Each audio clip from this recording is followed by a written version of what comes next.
How Can I Find Who I Am by Nicole Miller. How can I find who I am? Living in multiple roles leaves me wondering how to be me in all the places.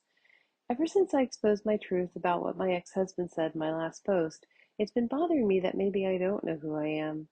Not the who I am in the world at large, I mean, I know that like a pitch, but the who I really am deep down inside, the who I was at 2 years old, naked on the beach in Jekyll Island, the girl my mom said would never keep her bathing suit on.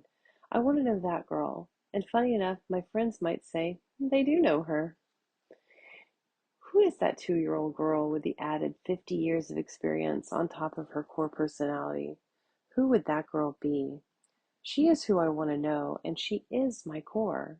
As I write this and wonder exactly how to figure all this out, something really profound comes over me, and I realize quickly that I do think I might know her. The stories that my mom tells us about living on Jekyll Island when I was a baby were always filled with the beach. My mom loved the sun and fun and the water and the beach, and so of course as a baby she took me there. She said I was an instant water baby, happy to run in the water, splash, and feel free to be alive. I mean, clearly I took my bathing suit off. I must have felt okay. The beach girl is the core of who I am, the core of who I was, and most likely the core of who I'll always be. So as I came to write to you today, I didn't imagine that this was the turn it would take. But now it has. I'm grateful for this moment. As I open my phone and I look at my pictures over the dozen years or more, I soon realize maybe I do know who I am and what makes my core real and happy. With that realization, I think finding the rest of who I became over the life will be much easier, or at least I hope so. You don't know me, but I can tell you that I grew up in Dallas, Texas. I'm a Texan. Lake weekends, Tex-Mex, salsa, and queso in my veins, and the smell of a horse barn make me happy. Far from the beaches and the ocean, but close enough to the lake beaches and water to feel like I wasn't missing something. However, when I was 29, I began working in San Francisco, and soon after moved there with my husband of just a few years to live out my .com dreams in a healthcare technology startup. The Bay Area, the stuff of myth and legend in my Texas mind. I was excited. A new life, new water, new beaches.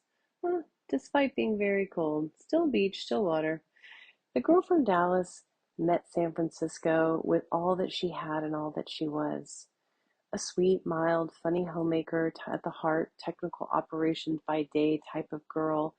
It was a super odd fit, but it felt like me and I loved it. And I loved it more when my coworker asked me to watch her horse that lived in a barn near my house. I couldn't even imagine there were horses, barns, or anything like that in the Bay Area. But look how it found me, or I found it.